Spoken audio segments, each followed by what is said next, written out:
Hello, and thank you for joining me here at Voice of Uganda Radio this morning. I am your host, Miss Brenda, for the next 2 hours of Freedom at Hand. So thank you so much for being a part of this morning and a part of this day.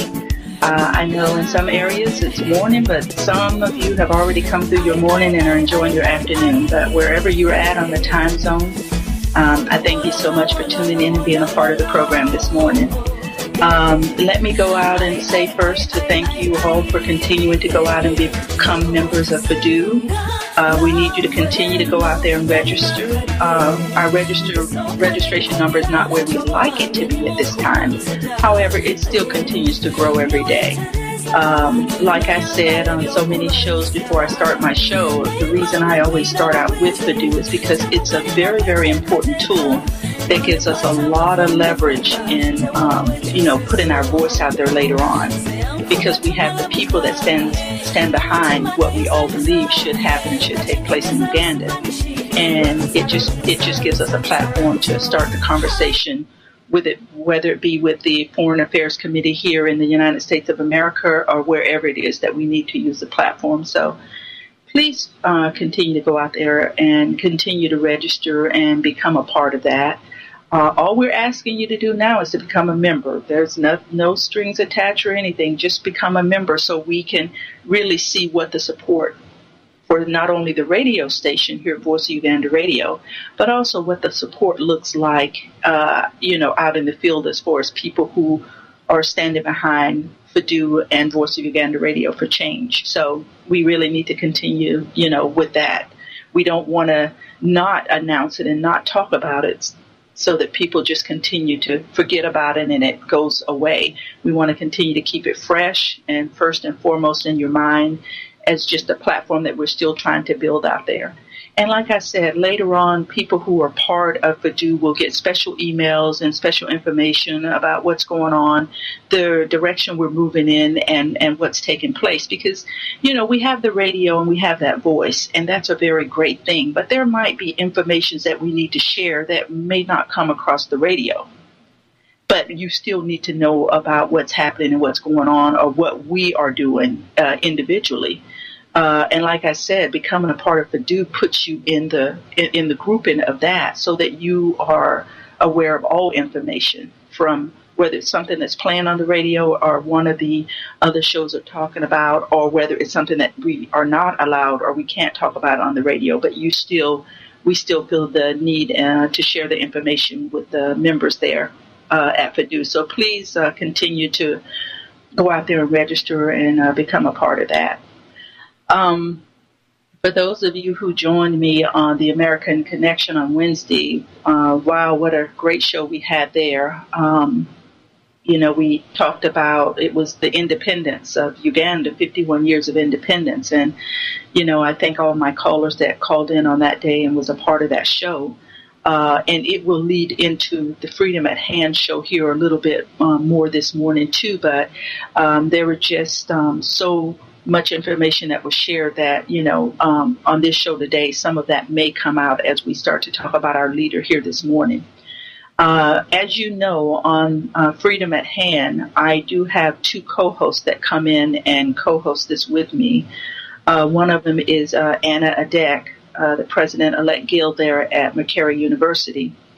The other one is Dorothy.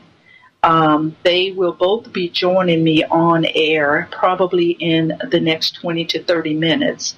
Anna Adek is over in Nigeria this morning talking to some of the Ugandan students there and some of the other students, as a part of her position there with the university. It keeps her very, very busy, but we are very pleased that she's on board as a part of Voice of Uganda Radio. She's on board keeping us in touch with what's happening with the students there in Uganda. Those of you who tuned in last Sunday were aware of the riots and things that were happening as we were speaking on the air. And she was keeping us abreast as to what was happening there. She is a brave soul, and we are very lucky to have her here at Voice of Uganda Radio. Her platform here is one in which we give her the freedom to to really express her heart in whatever's going on. So she will be joining me later on this morning, and so will Dorothy on the show today. There's here on the anniversary of now that the anniversary of your independence there in Uganda has come and passed. There's still so many things that were discussed over the weekend. There's still so many things that are going on in the Ugandan government that questions that independence. And that's some of what we talked about on Wednesday on the show, and we will lead into some of that this morning too. But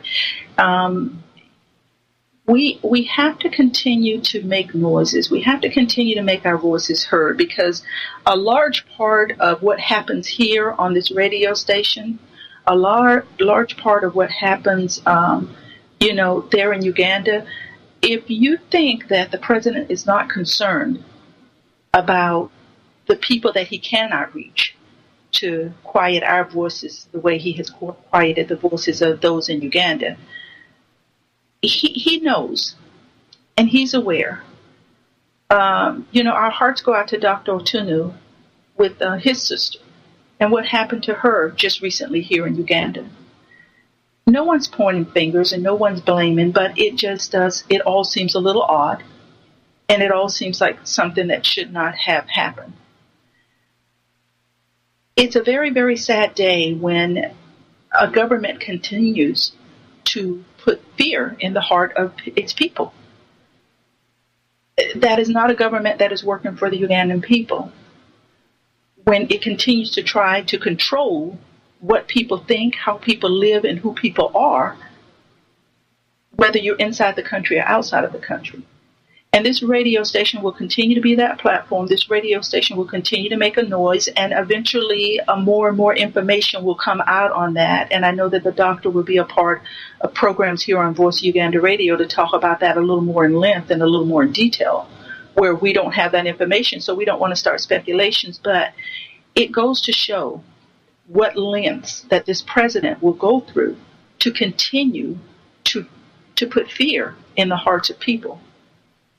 And here on this radio station, and those of you who are in the diaspora and outside of the country, you know that fear can be very, very real and very, very paralyzing. But we cannot allow that to be the way in which we move forward. We cannot allow his threats, the things that he's done to people, the harm that he's caused people, to continue to be the way that he rules the people of Uganda, whether you're inside or out, because he's sending messages loud and clear inside of the country. And he knows that we are aware of it. And now he's getting to a point where he wants to send his messages outside of the country as well. But the only thing we have to fear is fear itself. And we need to protect ourselves, and we need to do what we need to do as we move forward, united in one front. But we don't need to allow anything that's happening to back us down from what our purpose is. Because he has that control inside of the country. But he does not have that control when it comes to those of you who are outside of the country. Just a lot of house arrests, tortures, abuse, the way that he handles his parliament, the way that he handles his attorney generals, everyone. He has a way of actually putting things in his control and allowing that fear to continue on. On your independence, we're talking about 51 years of independence. That does not ring out loud and clear in my ear as independence on any platform, no matter how you look at it. When people still live in the 21st century in this much fear, in this much doubt, in this much uncertainty of if we can do this, can we do this, and if we can move forward. And I tell you the answer to all three of those is yes, yes, and yes. Because we have to. We have to for all the people who are very innocent, who are continuing to lose their lives. And for what reason? None other than the fact that they want to be who they are, to express themselves and to live their lives as they want to live their lives. What happened to her is a lot of reason why a lot of the Ugandans that are out in the diaspora don't go home today, out of fear of retribution for their family members or them or anything. The day when you can't trust your fellow Ugandans is a day that the whole country, a shame falls on the whole country. Because if you're not protecting each other, then who is protecting who? And why would you spend all of your energy protecting one person instead of protecting the masses of Ugandan people? Today on Freedom at Hand, our conversation will get more in depth when Anna Adek joins me and when Dorothy comes on board. But the Honorable Selina Nabende, a lot of you know who she was, a member of Parliament, became a member of Parliament while she was still at the university. That tells me that she had a very, very great mind. That means she had a very, very great ability to lead. And she stood on that.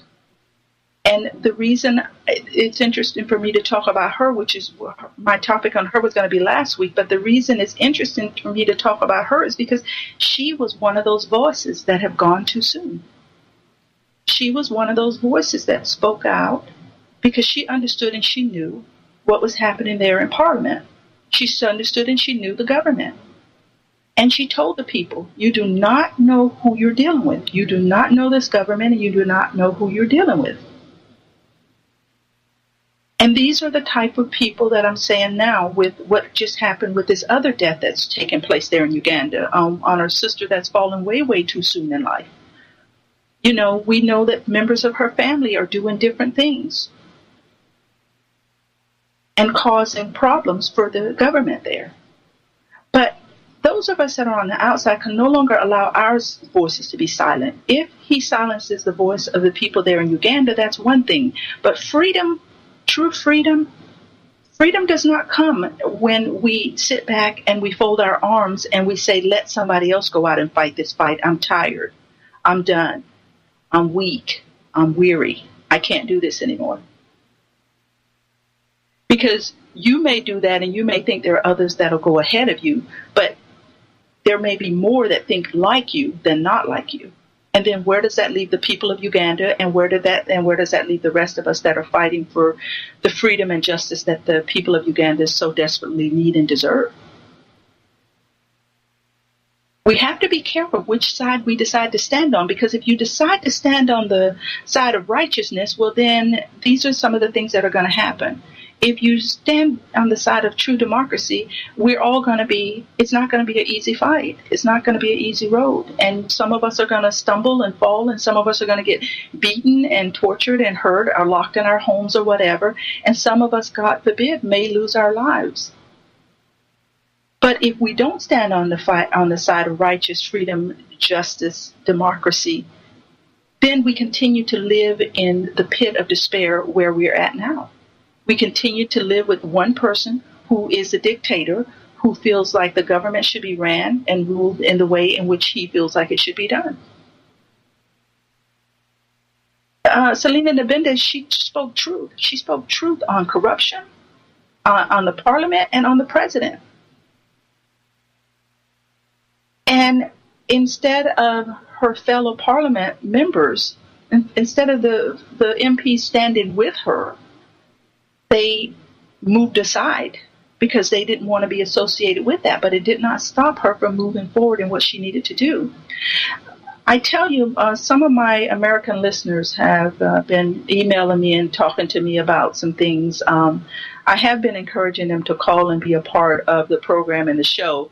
They feel like they need to know a little more before they feel they can approach it in the ways in which some of the things are on their hearts and on their minds. One of my listeners is concerned because she knows that the teachers are going to be in a lot of trouble when they did not stand together. Because what happens is when you don't stand together, if there's a pack of wolves and you're in a group, the chances of you all getting hurt or not being able to run them off is greater. But when one decides to take off and run by themselves, that pack of wolves takes off and runs behind that person. And surely that pack of wolves would get that person because that person stands alone. Whereas if that person would have stayed in the group is more of a threat. And because that group is more of a threat, the wolves will stay at bay. and they will have to think about how they approach this or what they do, or they will go away. Serena Nabende, this is what happened to her. She stood alone. And if you allow your fellow parliament members or anywhere else where you know someone is fighting for justice there in Uganda to stand alone, the pack of wolves will get them. And they will lose their lives, or they will get hurt, because there is no power in one. That's why we talk about so much on this radio station, uniting together, becoming one, signing up with Purdue, making our voices heard, because it makes us very, very powerful. And if you don't understand any other analogy that has been given to you, please understand that one. Because most of you can think about that in the face of fear. If you're standing alone, the fear you have. But if you're standing with other people, it kind of spreads the fear around. And so you look more intimidated than you do fearful. My American audience is saying, what's going to happen to the teachers?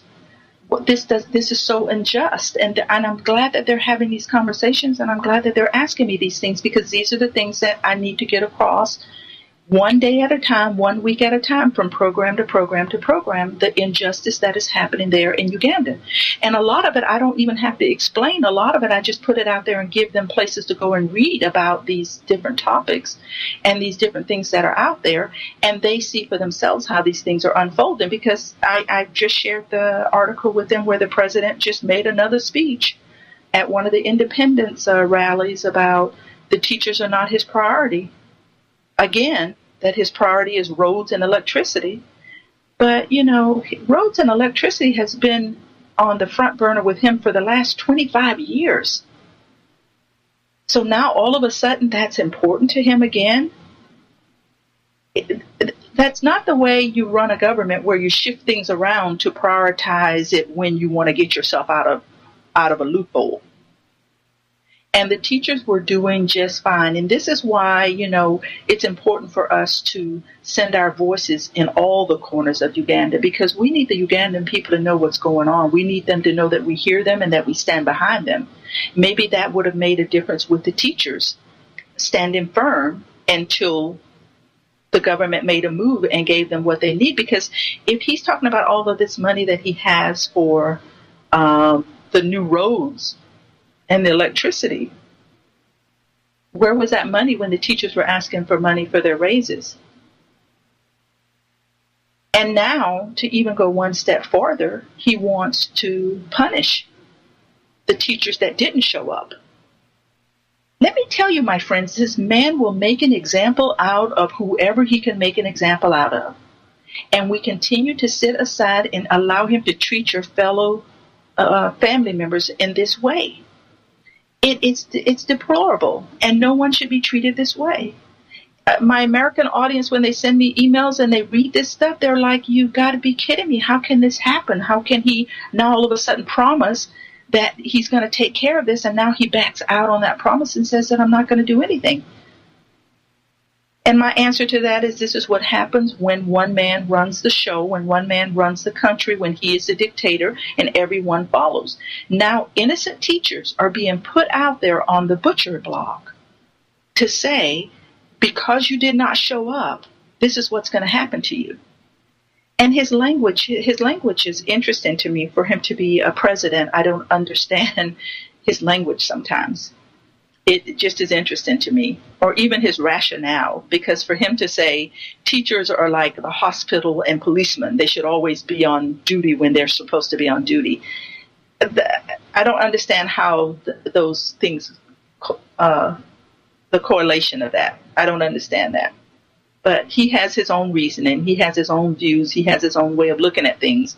And no one looks at him and says anything. They just bow down to say, well, if this is what you're going to do, then we will support it and we will do whatever. But, if the Ugandan people don't start to stand up and protect each other, these are the things that are going to start to happen. Nabenda, an innocent, beautiful young woman with her career ahead of her, came into parliament before her time, because in any other government she could have ruled and been a great person and could have made great leadership could have made it to the top of Parliament where she could have been Speaker of the House. It's obvious because at her youth, she was still in the university and this was a position that was put on her. Yet because of her honesty, because of her approach to things, because one of the things about her you have to admit is that she stood up and she stood behind the Ugandan people. She stood up and she stood behind the Ugandan people. She knew what she was fighting for the people that put her in that position. She knew the position of those people and what they needed. But she also understood and knew that her hands were tied. And I think at the time she spoke out in Parliament, against corruption, and against that president, she knew that she was not going to be able to help her constituents or do anything in which that position she was placed in would allow her to if she didn't speak out as to what was happening there on the inside. And so the government, in order to control that and continue to control Parliament and continue to control the people there in Uganda, they silenced her voice.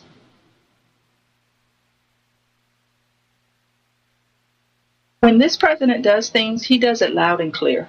He doesn't do it and he hides it away. Most people in corruption, they do things and they don't want anybody to know, and it's cover-ups. But this president, he doesn't cover anything up. He puts it right out there wide open. He doesn't cover anything up. There's an arrogance about him that he is doing what he wants to do and nobody can stop him. And that is the way he continues to run the country. And that is the way the people continue to allow him to run the country. And I tell you, my fellow Ugandans, those of us that are on the outside of the country, those of you that are in the diaspora, this is where the fight starts.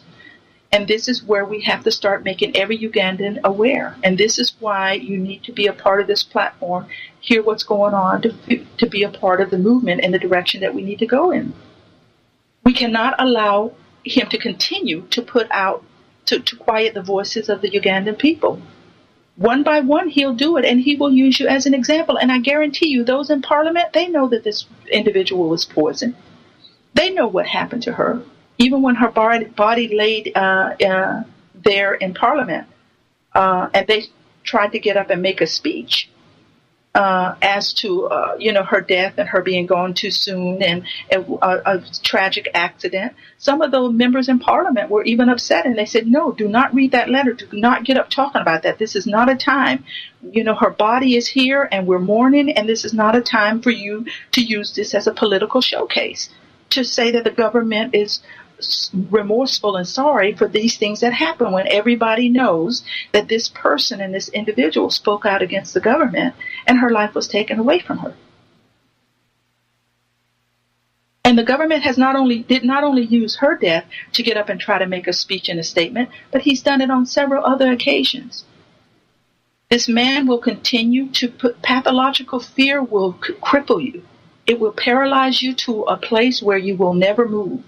You will just stay paralyzed and you will hope that somebody else is doing the right thing. Yet you have someone who did the right thing. And you did not stand behind her. And you did not move forward, and you did not become the voice that needed to make a louder noise as to what happened to her.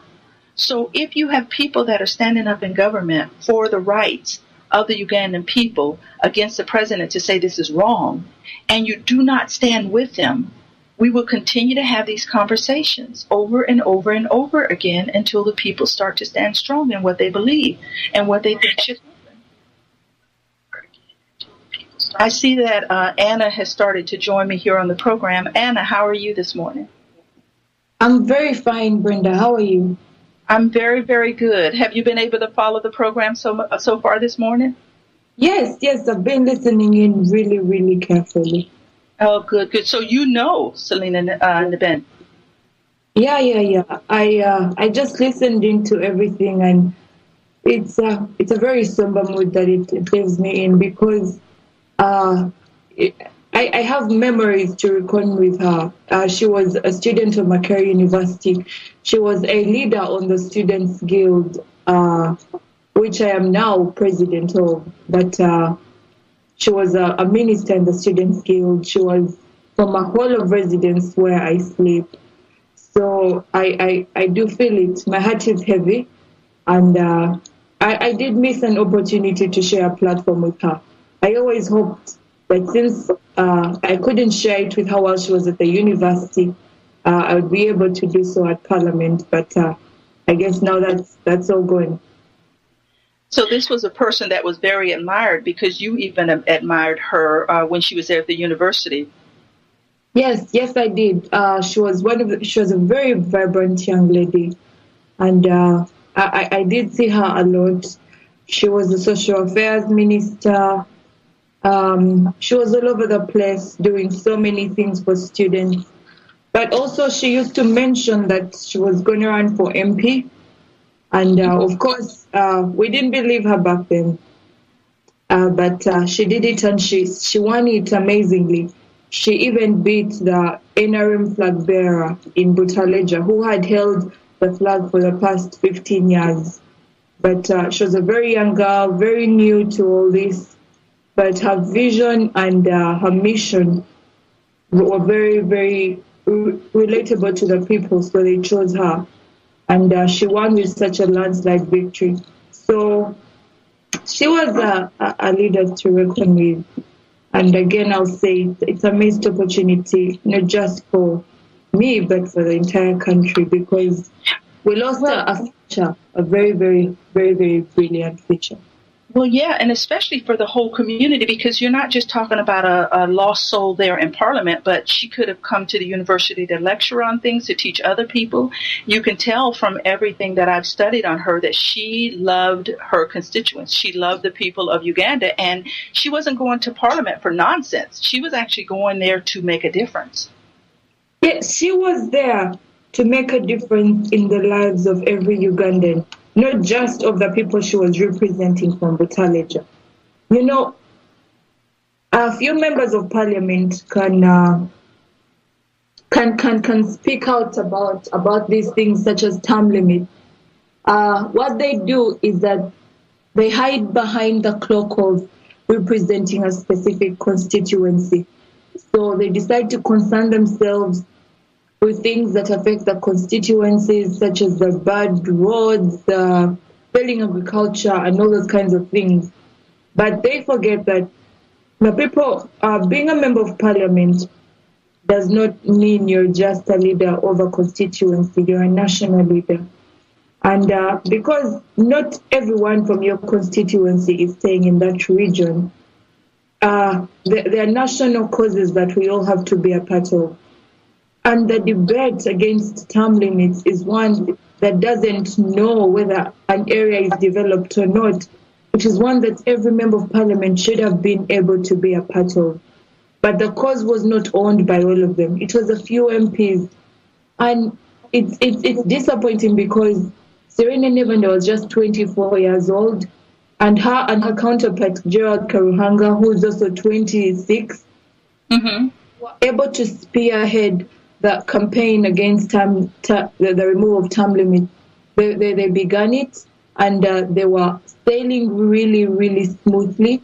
They were exposing the scam regarding the public sharing agreements and the issues of petroleum exploitation in the country, in the Albertine region. And they were speaking so loud against it, while members of parliament who had sat in parliament for the past 20 years were folding their hands. So whether they're opposition or from the ruling party, I believe that even members of parliament have actually failed this struggle because they think that they are safer not getting on the wrong side of the dictator. So they would rather be silent, fold their hands and act like they are not there. But you see, we are looking at them and we are not acting like they're not there because they are failing to do what we expect them as members of parliament to do. Yeah, because siding on the wrong side is what being in parliament or being in any type of true democracy is all about, because we are trying to make it fit for all the people. And if you don't stand on the side of truth and justice and equality and humanity for all people, then it's a system that doesn't work. Exactly, Brenda. I had a friend of mine who used to tell me that in life you can choose two things. You can either live free but die unfree, or you can live unfree but die free. So Mm. what they're choosing to do is to live safely, very securely, but they will die very unfree because they're sitting on the voices of innocent Ugandans who are not able to access the kinds of privileges that they, as members of parliament, can, which is to have a platform such as that one to speak out against some issue. And they're not Yep. using the platform for what they should be using it for. Yeah, because you heard me earlier, if you were part of the program, when I talked about if we allow individuals to stand alone, they will surely perish. But if we stand united together, it makes you more powerful. And eventually the government will stand up and take notice because he can fight. It's harder for him to fight a mass group than it is for him to fight one individual. That is true, Brenda. I did hear you say that. And you see, it's just more than that. The reason why people can't allow the other to stand alone is because we're in this all together. Not just because one individual needs support, but when it comes to corruption, we are in it together. If you cannot speak against corruption and you don't know how to relate the poor roads, the poor infrastructure to corruption, then I think you're doomed. Because someday you could get an accident. We have a highway here in Uganda, the Ginger Kamuli Highway, and on it there is one significant public hospital which has broken down. It barely has personnel, there is no medicine, it's just in tatters. Now, an accident is something that can happen to anyone, just as it's an accident. So someday when you're a careful Ugandan who doesn't care about corruption, driving along that highway and you get an accident, then you will fall the victim of corruption. Because guess what? You will die because the hospital does not have drugs to treat you. But you see, this is what people are not, they're not noticing. And the fight against corruption and bad governance is not something that affects one person. The reason why people should be able to join is because it affects all of us, not because that they should support individuals who are at the front. I think we need to phase out of the understanding that this struggle is for some individuals. Everyone has to take the front line because now it's really about the country and not a power struggle that we are just struggling to be the ruling party. No, that's not it. We are struggling that the life of an average Ugandan is made better, that they do get what they deserve. And this does affect everyone, even the rich members of parliament who may sit in parliament or the cabinet ministers. It affects every single Ugandan. Just like Pastor Neyman once said that when they came for the socialists, I said I wasn't a socialist, so I did nothing. Then they came for the Jews, and I said I was not a Jew, and I did nothing. Then they came for me. So you see, this is not even really how it comes for one specific individual. It is coming for all of us, and it's not good for us to hide. And you know, I make that comment all the time, not just on Freedom at Hand, but on the American Connection. I tell people all the time, it may not be you today. It may not be you this year. It may not be you under this situation that's happening right now, but eventually it will be you. And this is one of the things I don't understand. The support that this man gets to corrupt and to destroy other people's lives, the very people that are doing these deeds for him, when they turn against him, he will send someone to do these very deeds against them. Yes, Brenda. And they can say that 30 years is a very long time. And it's not something he has started doing today. He's done it since the time he left the bush. He's disagreed on the fundamental principles that made him. The 10-point program back when he was in the bush is not even close to what he's doing. And on that, there have been grounds of departure between him and some individuals who are close to him. And when they have departed, he has sent people to hunt them down and kill them. He did that for Kayira, he did that for Kazini. He's going to do that for everyone who walks away. And he did that to Honorable Serena Nevanda. And what those who are serving him fail to realize is that he's so manipulative. He's so manipulative. He's terrible. Because all of them are just eyeing power. They're all looking at being the ones to take after him. And they have no idea that what he wants to do is retain the presidency in his bloodline. So you have his prime minister looking at him, hoping to get power. And then he whispers to his education minister that you're going to be the next president, I will support you. The same thing he's going to whisper to his army officials that next up will be you in line for power. So it's funny because you would expect that they have served with him for such a long time and they know what he's capable of. And they just cannot seem to walk away. But it's because they're also selfishly looking for something. That is why they are staying with him. Yeah, but under a true democracy, to really turn Uganda around, to put it on a platform that it competes globally with the rest of the world, none of the people that are under him right now can serve in that position because there's too much corruption. Yeah, there's too much corruption, and they have been a part of the system. And a system in which they reaped great benefits from, and a system in which they absolutely love. We have a call coming in, so let me go ahead and take this call, but we're going to go back to that because there cannot be any true democracy when that type of festering continues within the system. Caller, go ahead. Are you there? Yes, Miss Brenda, thank you very much for your program, and Anne Adek, thank you so much for your untiring fight for freedom in Uganda. Today, my call is mainly about the man called Museveni, and the people should understand that this man believes in violence. We cannot say this enough. Museveni's childhood has been violence. Even when he was in the high school, he started violence where a student died. I think that was in Italy.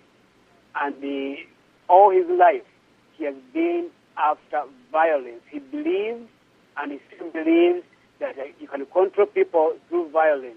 That if people do not understand violence, then the society cannot be put in the way that you want the society can be managed. Museveni himself has killed so many people, and he has blamed other governments.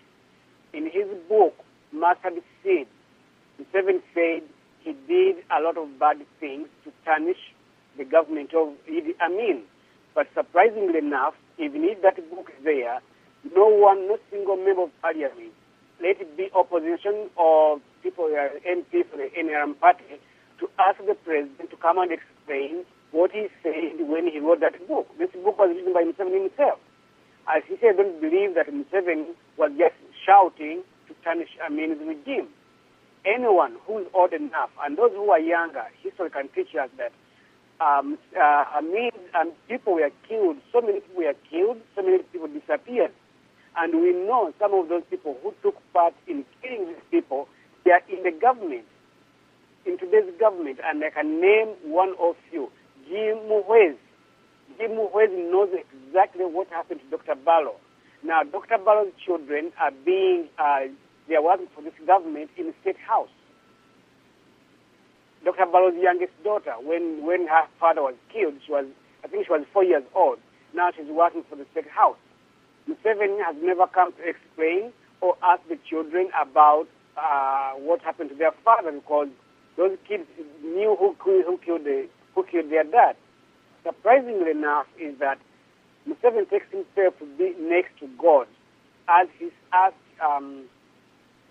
Dr. Besigye and the mayor of Kampala, Lukwago, to apologize their sins. By saying that, he didn't mean that they should apologize their sins in private to God.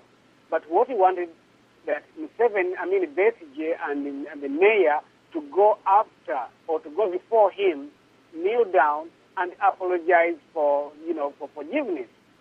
This is a man who is out of touch. This is the man who came in power so poor, and I want our listeners to understand this, especially those young ones. Don't be fooled that Museveni was rich from the very, very beginning. Museveni was very, very, very poor, and he used to teach. He was a teacher in Tanzania. What is so fascinating is that being himself a teacher and his wife is supposed to have a degree in teaching, his wife should be front and center helping the teachers. But his wife is busy going to Israel to have a facelift, spending taxpayers' money. Ugandans, you have to understand that we are in a fight for our lives. Museveni is not going about to let go. Museveni has told his army, you have the gun, you have everything you need. The gun is your mother, the gun is your father, the gun is your bank. And that is exactly what is happening. Yes, during the celebration of the Independence Day that took place shortly a while ago, Museveni granted these celebrations with tanks and artillery weapons. I mean, what type of country? Why are we celebrating? To show that Museveni bought so many tanks and so many weapons? The country is awash with guns everywhere. I was reading the Monitor, Sunday Monitor. It stated that the majority of civilians who have been killed by guns, they have been killed by people in army uniform. Uniformed people. The army, UPDF, so-called Uganda People's Defense Forces.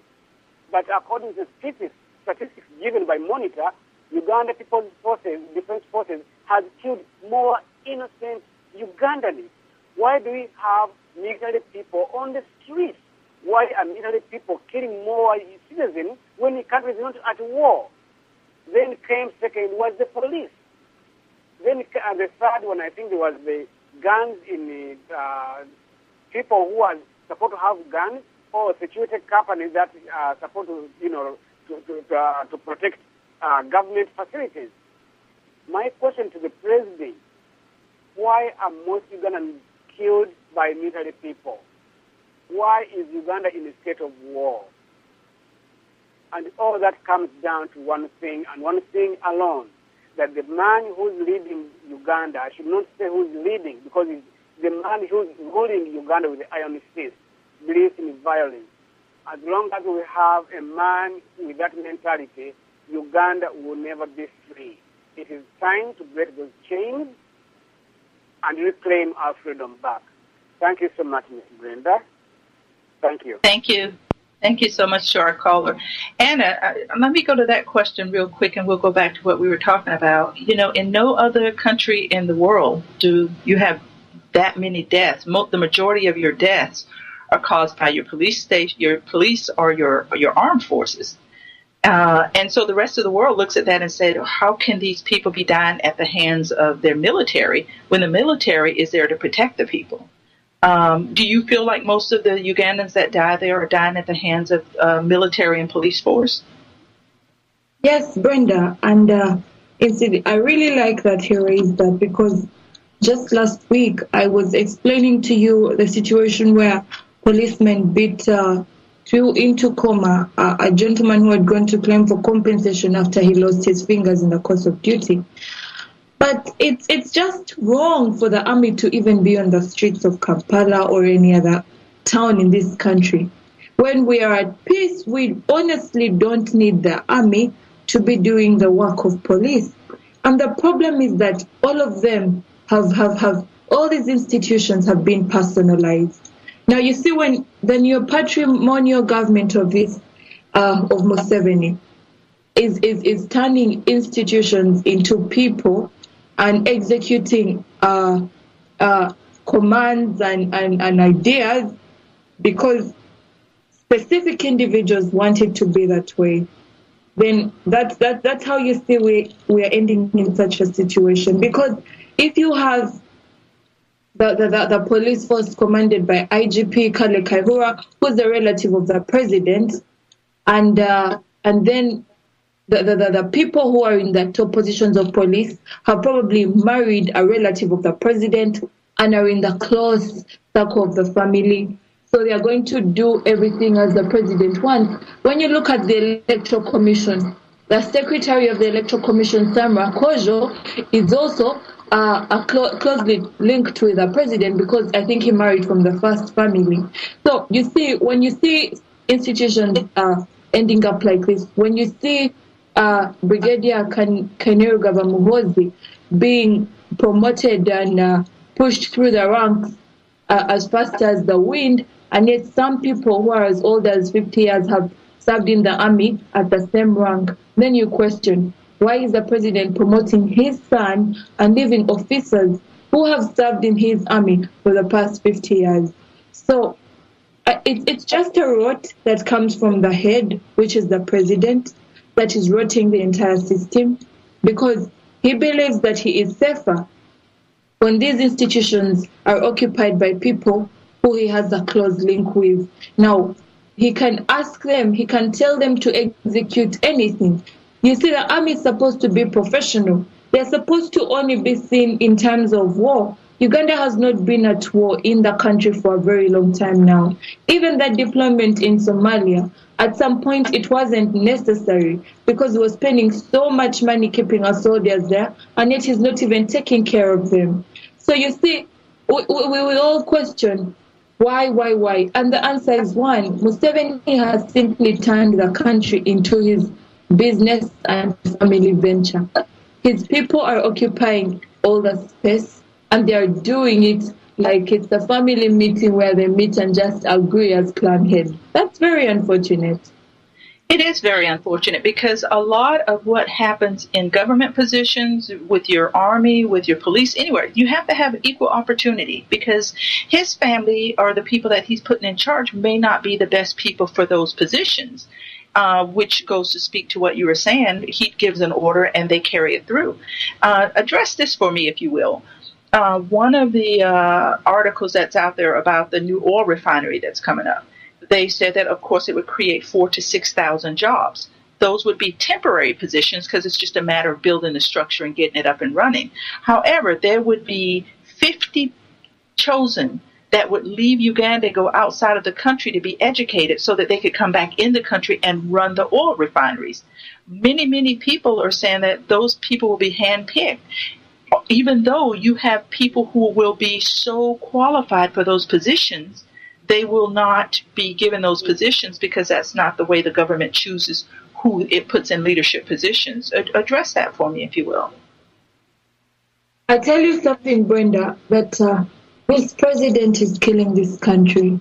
We had moved from a situation where tribalism was pretty much defining everything. Because when he came to power, he said he'd come to eliminate the tribalism that Idi Amin and Obote were promoting by putting the tribes at the top. But you see, a couple of years ago, an audit was run about the army, and everyone was questioning why most of the army officers were from a specific region of the country, and the ones in the high ranks were specifically linked to the president. When it came to the cabinet, it was the same situation. And at that time, there was a lot of panic going around to an extent that some army officers had to take on different names and say they were from maybe Karamoja or other regions, not the president's region. But you see, this is how he has done everything. When you study carefully, the State House-sponsored scheme in Makerere University, you will notice that everyone who's State House-sponsored has someone who knows the president. And out of the 2,000 or the 3,000 that they are, about 2,500 of them are from Mbarara and specific Mbarara and Tungamo, the same place. It's very disturbing because this is what he has done when he's doing everything. He's always quick to give privilege to people who may not be as qualified, but simply are lucky enough to be of his to share kinship with him. So this has denied us equal opportunity. And when we talk about discrimination, these are the things that we mean. That specific tribes are having jobs that are well-paying, when you go to look at the security guard, actually, if you find any Ugandan on the street and you ask him, which tribe is known of being the security guard, he will tell you the security guarding is for people from the north and northeastern part of Uganda. Because that is what he has made it be now. That's very dehumanizing. Because if a normal Ugandan can think that the best someone from northern Uganda can do is to guard a gate, even if they may be educated, then that shows you what they think of each other. And it becomes about what's your name, whose daughter are you. It's very bad. It's killing us, and it's breaking the younger generations, because opportunities are being made accessible to specific people. So now we have young people caught up asking themselves, was I born unlucky that I was not born by parents who are of a specific tribe and who know the right people? Was I just very unprivileged to have this name that does not, cause a smile when I'm looking for a job? Why you understand that kind of frustration? I do, and address this, because going on the same subject of what you're talking about now, the president was noted to say the reason for youth in Uganda and unemployment is because of the crazy things that they're studying at the university that they're not going to get degrees for, and some of the things that they're studying should not even be offered a degree. It should just be offered as a paper. Not why are they getting degrees. This is why there's unemployment in Uganda. We know otherwise, but address that for me if you would.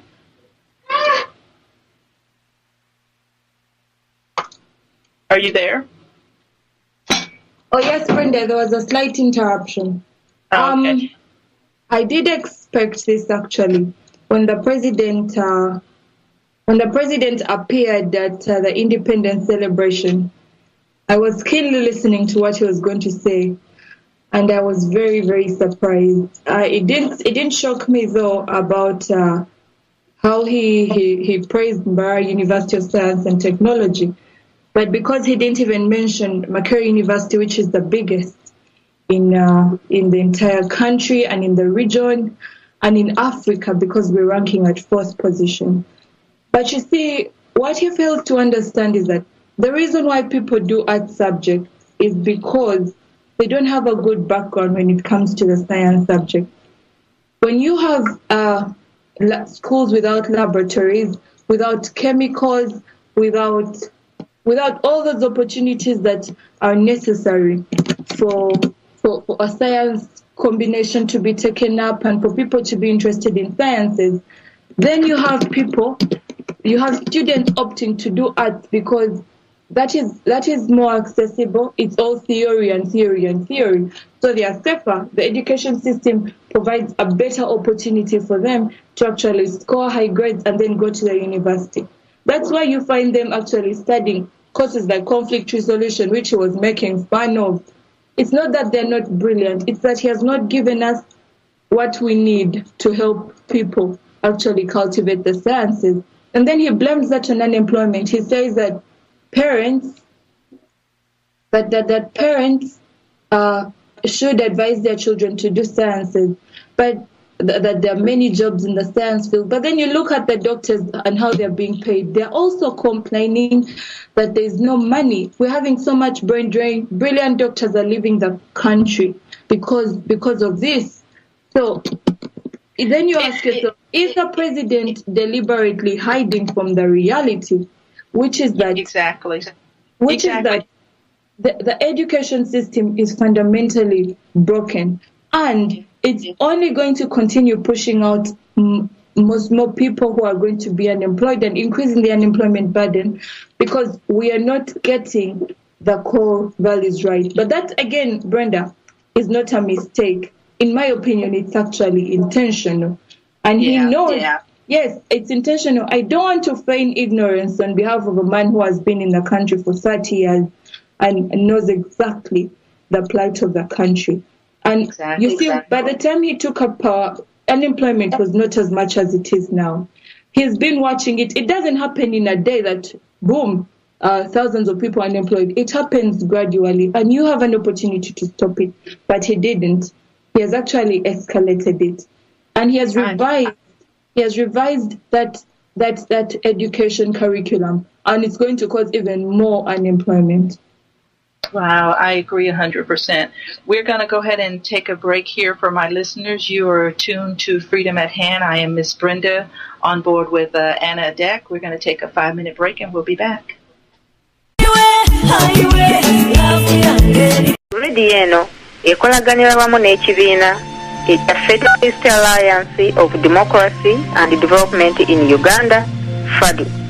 Ebigendererwa by'ekibiina kino kuzza mirembe, enkolagana ey'awamu, obwenkanya, okuggyawo enkola y'omwana waani, n'okusosola mu mawanga, okutulugunya, okulya enguzi, ebikudde ejjembe mu Uganda. Era kirwanirira okuzza enfuga eya demokrasiya mu Uganda. Ekibiina kino kye kisookedde ddala okukubiriza buli muntu yenna okukyegattako awatali kusosola mu mawanga n'enzikiriza oba ekitundu omuntu kyalimu mu nsi yonna. Kino kye kiseera twegatte tusobole okuzza obupya ensi yaffe Uganda edobonkanyizibwa. Buli eyandyagadde okwegatta ku kibiina kya FADU kuba ennamba eno 1-8-4-7-3-8 oba weeyambise email info@fadu.org. Fellow citizens, we call upon you to practice resistance and protest against Museveni.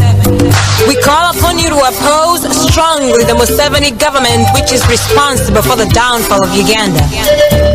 It is important to know that Museveni is afraid of the millions of people who are living for that day, for the light of day when Uganda will be liberated from his dictatorial regime. Fellow citizens, it's been 24 years of dictatorship. We should all know that at present our drive for freedom has already grown so strong that Museveni has already begun to change his tactics. We call upon people to participate, to organize silent stand-ins for a free Uganda. We call upon people to demonstrate that we're tired of him. We call upon governments in the United States of America and abroad, people in responsible positions, politicians, only to act in the service of peace, justice, and freedom for Uganda. We call upon people to use all legal and imaginative means and methods in order to ensure peace, justice, and freedom for Uganda. We call upon people from the north and south, from the east and west, and yes, from the central province of Uganda to be loyal to one another. We must preserve our loyalty to human dignity. We call upon people once again not to wait until it is too late to begin thinking about a free Uganda. We call for a new attitude. Arise, fellow citizens, arise. Let us fight for a free Uganda. Museveni must go. Fellow citizens, we call upon you to practice resistance and protest against Museveni. We call upon you to oppose strongly the Museveni government, which is responsible for the downfall of Uganda. It is important to know that Museveni is afraid of the millions of people who are living for that day, for the light of day when Uganda will be liberated from his dictatorial regime. Fellow citizens, it's been 24 years of dictatorship. We should all know that at present our drive for freedom has already grown so strong that Museveni has already begun to change his tactics. We call upon people to participate, to organize silent stand-ins for a free Uganda. We call upon people to demonstrate that we're tired of him. We call upon governments in the United States of America and abroad, people in responsible positions, politicians, only to act in the service of peace, justice, and freedom for Uganda. We call upon people to use all legal and imaginative means and methods in order to ensure peace, justice and freedom for Uganda. We call upon people from the north and south, from the east and west, and yes, from the central province of Uganda to be loyal to one another. Hello. Thank you for coming back for the second half of Freedom at Hand. I am your host, Miss Brenda, and we are online with Anna Adek, your President-elect Guild there at McCary University. The subject that we've been talking about today is the Honorable Serena Nabanda. It's taken us off into other avenues as well because, as you know, with the independence that Uganda has just, the 51st year of independence and a lot of the other things that are happening there in the government, you can't help but to sway off from things from time to time. But it's all about freedom. It's all about freedom at hand and what are we doing? Who are the ones that are the shakers and the movers that are trying to bring about change in this government? Anna, I want to ask you, because we got on this a little bit before we had that caller and went on break. The government, you were saying about Parliament, some of the people there are waiting on the president to move aside so that they can have their chance at leadership. Are these people even in a position where they are able to lead the Ugandan people, or are we just talking about more heartache and hardship and corruption for the people down the road? Well, we're talking about Morot. The Prime Minister, Brenda, is one of the most corrupt people in this country. This is a person who billions of shillings were lost in his office, and he managed to put it all on one man called Geoffrey Kazinda, who went to jail. But it's funny because even when he went to jail, the money that he'd stolen will never be recovered by the country. Now, if there is such a graft in the Prime Minister's office, and the Prime Minister himself cannot be able to curb corruption in his office, then he's only going to steal the entire country, although I don't know where he'll put it after he has stolen it. But then you have the Minister for Education. We have ghost teachers on payroll. She has failed to manage payment in her own sector because money is going missing. You have lecturers from my university striking time and again. Oh, by the way, Brenda, just this week we had another strike. I remember that after the last strike, when I came on the show, I told you that what we did was a temporary solution. And now it's actually showing it was temporary because the lecturers have come face to face to the fact that internally generated funds are not sufficient enough to take care of their salary, and they still need that increment from government. So you see, Brenda, it's like a bitter pill we keep swallowing and regurgitating every single time it happens. But these individuals, back to your question, these individuals that want to take on power have, in my opinion, not exhibited the kind of leadership this country needs. And if anything, they're just going to be like Museveni in another body, with the same mindset, the manipulative tactics, the greed, and just a cruel and heartless being that he is.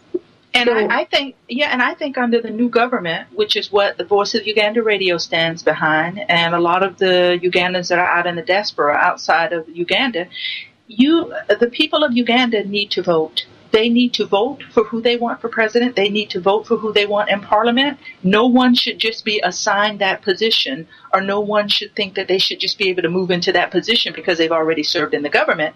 When there's too much corruption, it all has to be. It's almost like laundry. It all needs to be thrown into the washer and cleaned up with new people, people who are standing for the people of Uganda. People who are standing for the teachers, for the schools, for rebuilding the hospitals, for rebuilding the structures there. You cannot have people who are going to be the same old government, like you said, in a new body. Yes, we need people who are ready to treat us as human beings first and as Ugandans, and not really as the tribes that we are. We need people who value equality, because these leaders who deepen the divide based on different ethnic, religion, all those grounds are tearing this country apart. Because Serena Nabanda, this is what she stood for. This is a platform she stood on. She talked about corruption. She talked about Parliament. She talked about the president, that this government was not working for the people. And if the people knew what government that they were really falling under, they would just be crushed. These are the very things that she talked about, and the very thing that people needed to know. And I'd have to think that there's a lot other people there in Parliament that felt the same way that she did. Yes, that is true. But well, people in Parliament can feel that way, but they need to speak it out. Do you understand?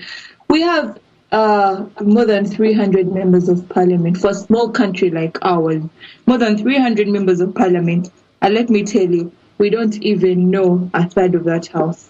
We just know the people that are worth it. The people that make that Parliament what it is. But and that is too many people on the payroll. Because if you look in other countries, your Parliament is as big as as our Congress and state and Senate houses here are in the United States of America. That is a big payroll. And for such a small area in a small country, that is way too many people. Pre-independence, you guys didn't. You guys had a handful of people that ran the whole country pre-independence. And now really well. And ran it very, very well. And so now I don't understand why this government, why this president feels that he needs this many people to control. Does it make him feel more powerful, or does it? What does it do? Because the only thing I can see is that it's continuing to drain the finances of the Ugandan people. Yes, we are financing all this, and it's very expensive for the taxpayer. But the reason why he's doing it is because he wants to divide and rule effectively. You know, the divide and rule policy does work a great deal in his favor, because now that the country has been broken up into tiny useless parts, it's easier for him to manipulate people and confuse them that he's going to give them development. He goes and he opens the construction of a road which will never be finished until it is time for election. You see, that's the kind of madness I'm talking about. Yeah, because why roads? Why all of a sudden now? Why, when it's time to pay the teachers and pay the lecturers, get the schools back on board and in the direction they need to go to, why is electricity and roads all of a sudden at the front burner again after 25 years of not being done? Oh, because roads are used by everyone, and that's more political capital for him. But Brenda, let me even tell you that those roads will never happen. It has been roads for the last 30 years. Yes. And nothing is going to come of it.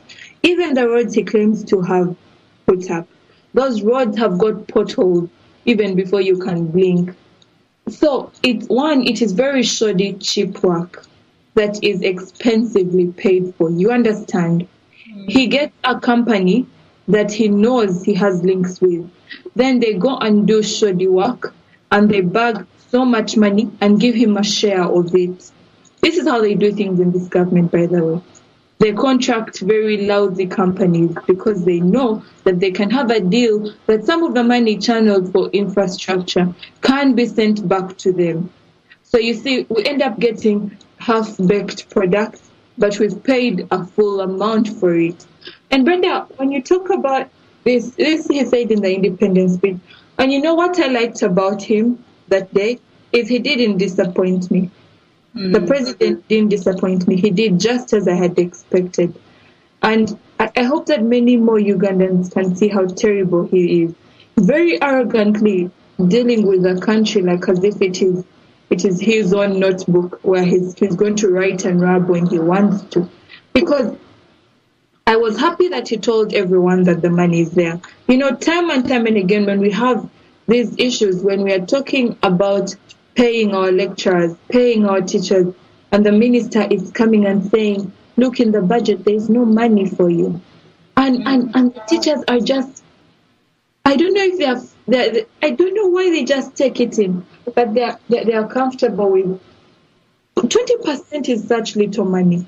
And when they tell you that there's no money and you should look at the budget to get the money for yourself, is that why you're employed? Why do they have technocrats too? Exactly.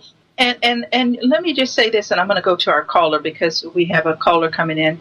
One of the things my American audience has written me time and time again over the last couple of weeks is, the teachers should have never folded. The teachers needed to stand firm. The union that stood for them has let those teachers down because that government will never give them what they want because it's weakened them now. The strength that they had has been weakened, and it's going to take them some time to get it back. Brenda, this is exactly what I told you. You can put Miss Dorothy on and I continue. All right. Hi, Dorothy. Are you there? Hello, Miss Brenda. How are you? I'm good. Yes. I'm sorry. I've been caught up, but I have been listening since from the beginning. Miss Anna, how are you? Thank you very much, ladies, for the good job. Okay, so I can continue now. Brenda, when during the independence speech, I was happy because he told the teachers there is money, but they're not his priority. This is what we were telling all our lecturers in the period of the strike. And they could see it as Ugandans, that the government has so much money. I mean, how can you dedicate 260 billion to a youth fund? How can you put sacks of money on someone's head and say, take this and give to the young people, and you expect that money to yield if you have no structure of giving it out, no aims and objectives, no conducive environment for a business to develop?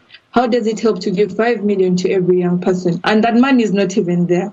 But you see, if the president can throw money like that, why can't he actually think about what the youth in this country need? They need substantive education. They need education that is going to give them more practical skills than theoretical. So while he's throwing 260 billion to the youth fund, why can't he use that to pay teachers? Why can't he use that to revise the curriculum? Why can't he use that to make sure that the job market is expanded and that young people who graduate have jobs? You see, the president is playing on our minds, and he knows to himself that it is impossible for him to help young people if he's not helping them through education, through agriculture.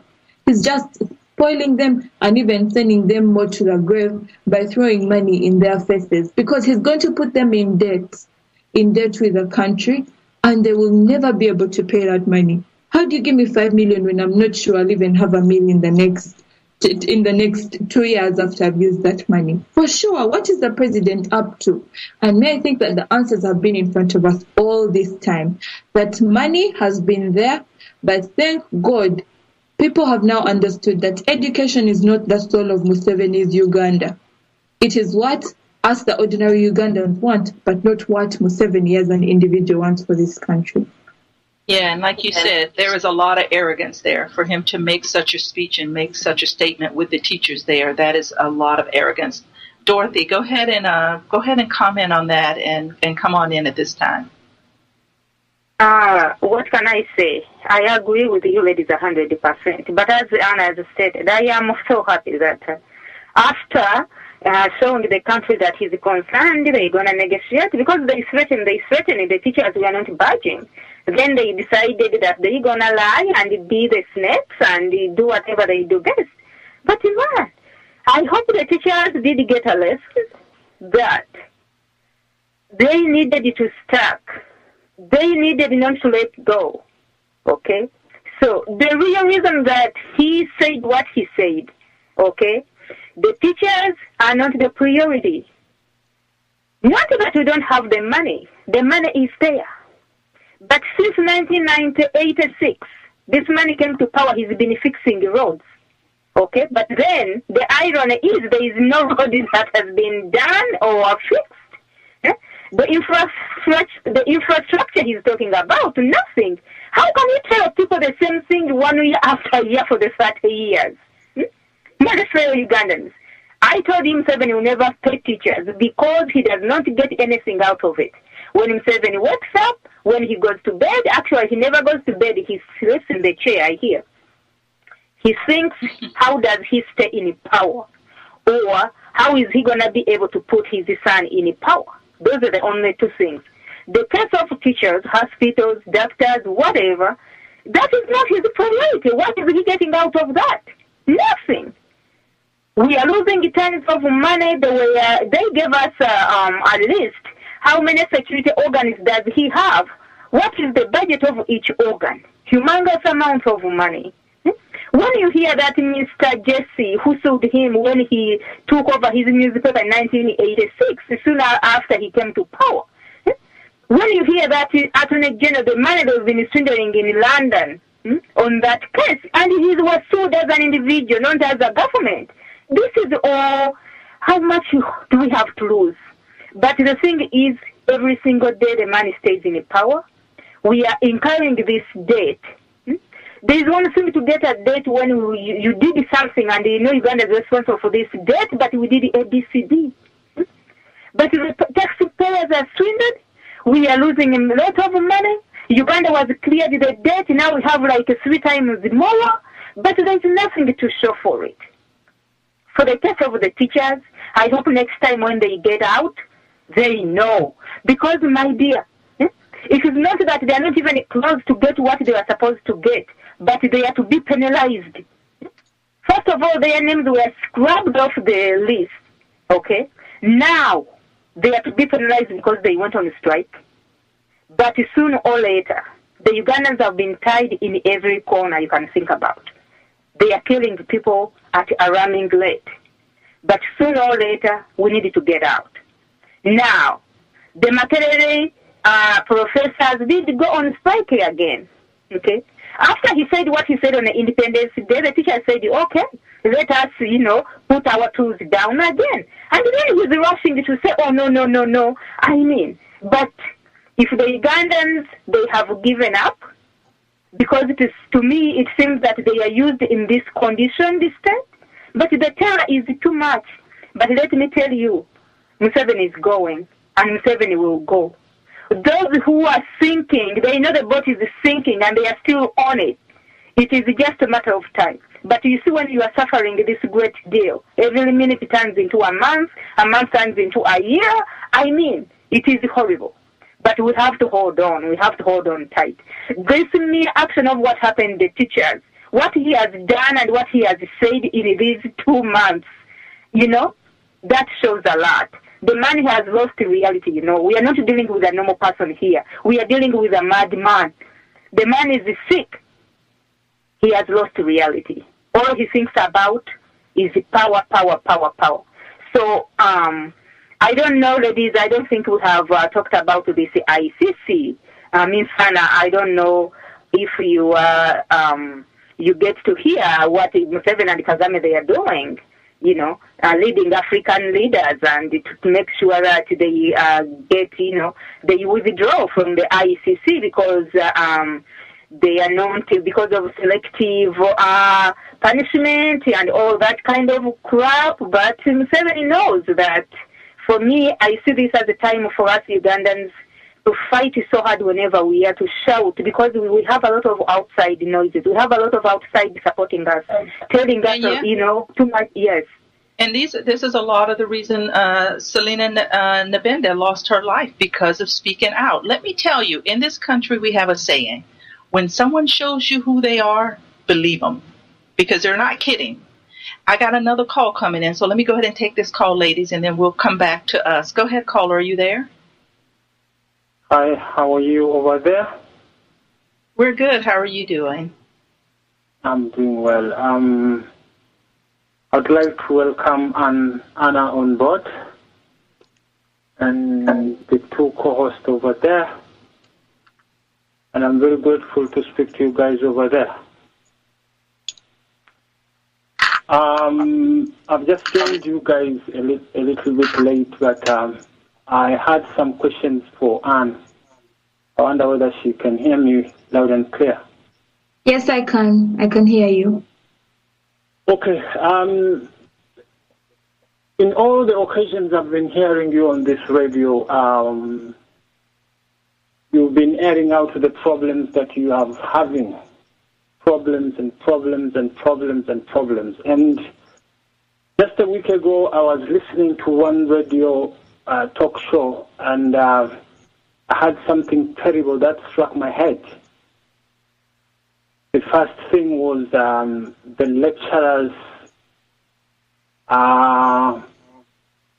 falling in love with the students in exchange for marks, for results.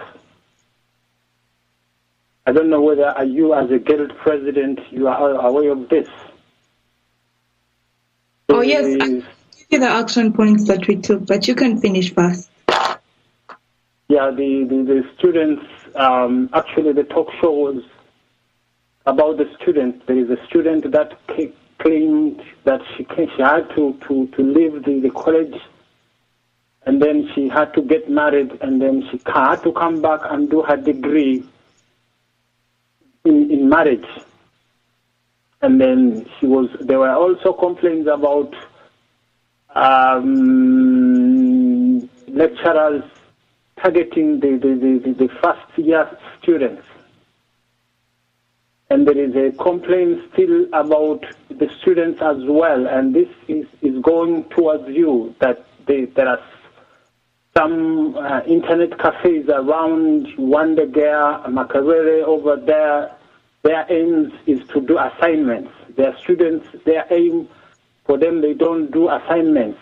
There is somebody who is specialized in doing assignments, and now this has affected if let's say a student ends up in being employed, they can end up not doing good service, not doing something that she knows or he knows. So my question to you is, all these allegations that have come up, what is the solution for you? Because, Anna, I know that you are the leaders, not because the saying that says that you are the leaders of tomorrow, it's wrong. We the youth, we are the leaders. So what way are we paving so that we can get rid of these people? Because this is the system that is destroying and destroying and destroying. An action has to come up, which will be backed by FADU and the Voice of Uganda Radio, plus other diaspora organizations in London, in Sweden, in South Africa, all over the world. I just want you to promise us, what are you guys going to do? Because if we keep on saying 7 did this, and 7 did this, and 7 did this, even where he is, he will say, okay, you see. But if he can hear that, as he said to Seducer, that he knows his address, as if he can hear that we are coming for him, this is what I want him to hear. Anna, can you answer my question, please? Yeah, we'll go ahead and let Anna answer that question now. Anna, go ahead. Well, one, I would really, really like to thank the caller, because he knows what's happening in my university, and that shows how much interested he is. He's taken very keen interest, and it's a national issue. Yes, actually, the reason why you heard about the issues of relationships between lecturers and students is because I was whistleblowing about it. Lately, I got so many students approaching me about issues of sexual harassment by their lecturers, who, of course, you know how much power a lecturer has. He's one who marks the scripts, and in a university like mine where you're 40,000 and in a course you're about 1,000, there is a likelihood that the marks could go missing. So he can't claim that they did go missing when they actually exist, because he wants to sleep with you before you can get them. But you see, I am the first guild president to actually act on this, and most of it is because I am a woman myself, and I know what sexual harassment can do to a student and how much it can take away from your academic career. So personally, I wrote to the Vice Chancellor and addressed this issue to him and gave him a vivid explanation. So we've constituted the Committee of Sexual Harassment. It's a Senate committee that is going to sit and interrogate every person that has been indicted for sexual harassment. But this is not just for the lecturers. Some students actually also harass lecturers. So even lecturers can bring the complaints.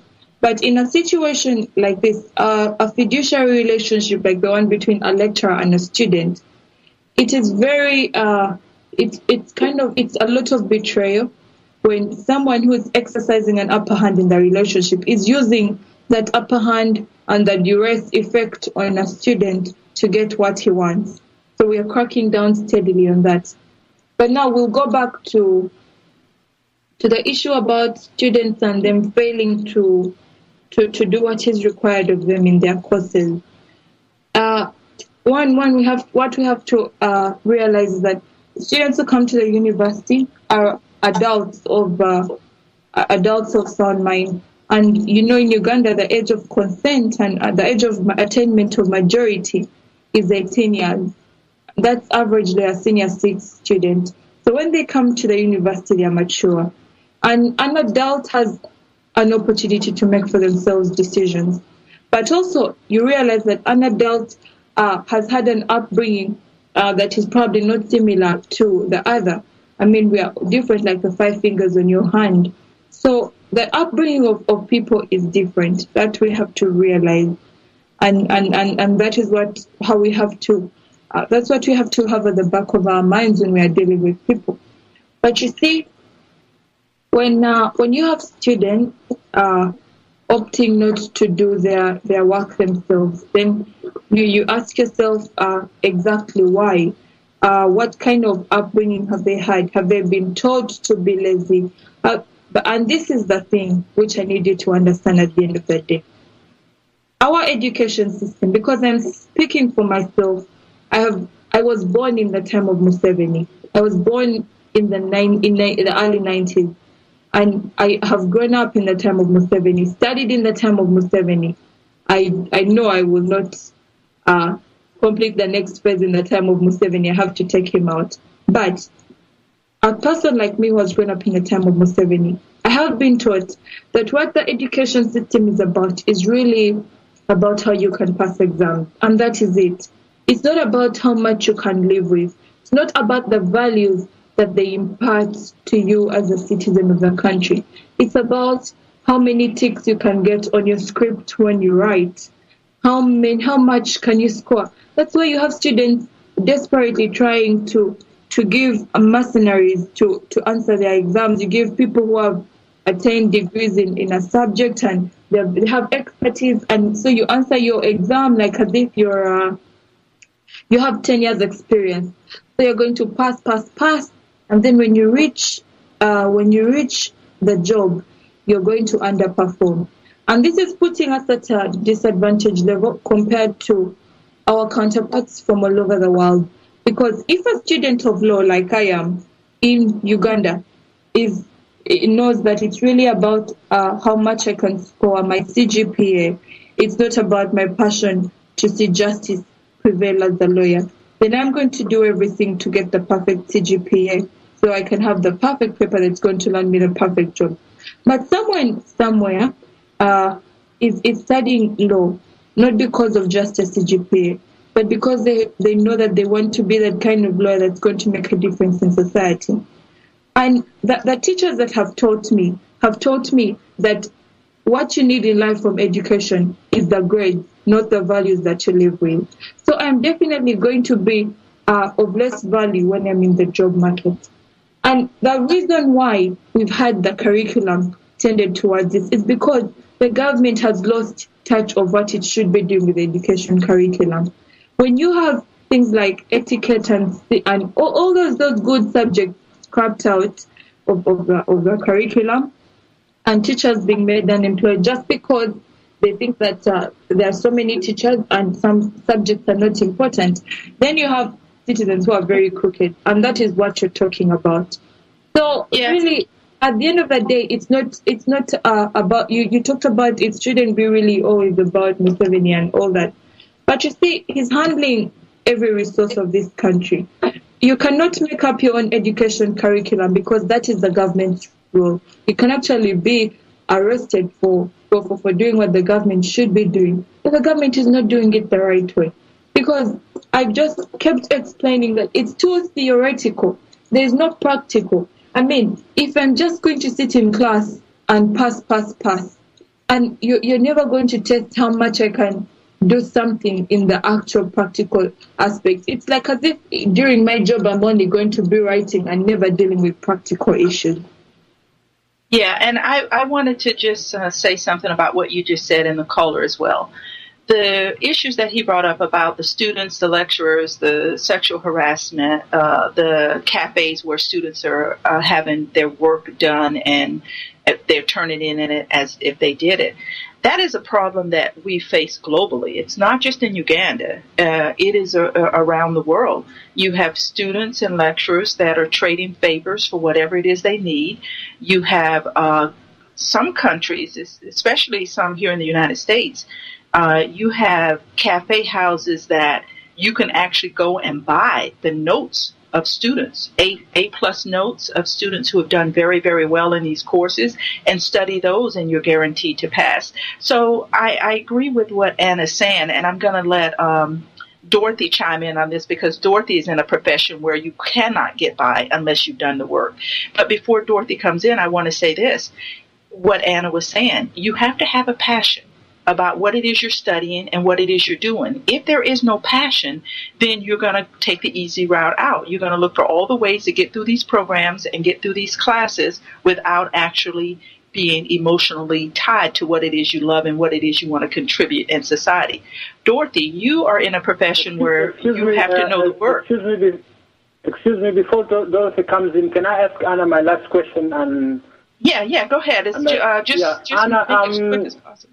Is it true that, as you have been talking about the tribes, is it true that now some courses, like the higher courses, are being singled out to some tribes, whereby some of the tribes, maybe in the central, maybe in the north, maybe in the east, are being given as subject, whereas other tribes, I don't know where they are being given engineering and nursing and whatever. Is it true? Because we've had that complaint as well. I just want you to elaborate more about that.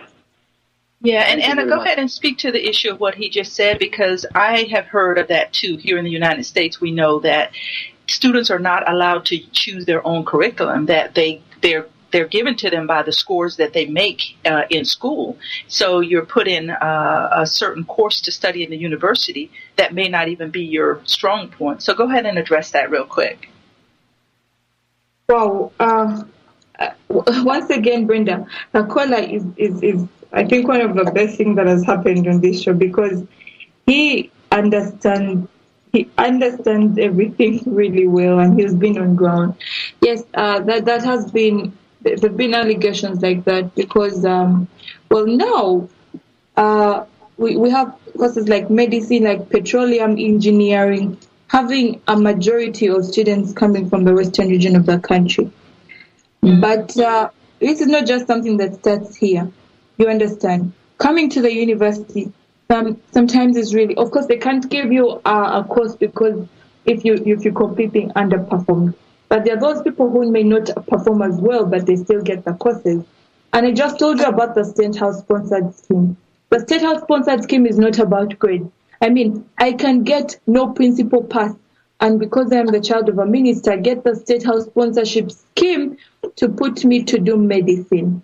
That's possible, and that's how they've been doing it. However, still, when you look at the access of opportunity and education from the foundation, it has been accessible to specific people. When you find the people who go to study in schools like St. Mary's Chisubi, St. Mary's Namagunga, you find the students that are going to study in those schools are students whose parents have good employment. And I just told you about the issue of the tribes and what kind of jobs they do. That means a student of whose parent is a northerner and is proud and whose parent has a bad job cannot be able to take him to St. Mary's, so he cannot make as good grades because that's where the best teachers in the country are. So that only means that the people who are coming out as the cream of the cream are people from a specific region. And it's something that has been engineered and doctored from the grassroots. You understand? Yeah. Dorothy, go ahead and speak on that behalf, because I was asking you that question before he went into his second one, but go ahead and speak. Thank you, Ms. Brenda. This is really every point that the caller, first of all, I would like to thank Mr. Kalimagis for such very good questions. But every question, every point of discussion, we keep going back to the same point. I'm not denying this point of, I have heard this rumor, this has been going on for quite a long time. As Ms. Anna has said, these things come from the way Uganda is structured right now. These things are all well planned, okay? So who started this idea of buying papers? The president wants so and so in such office, they don't qualify. Who went to class for 3 weeks and they come back with a degree? We know all those things from the top, okay? I'm not denying that these things were not there. They were there, but on a minimal scale. That we had the people who cared about the system. Right now, what we see, that things have really gotten out of control because we are in a failed state. Everything is at the maximum.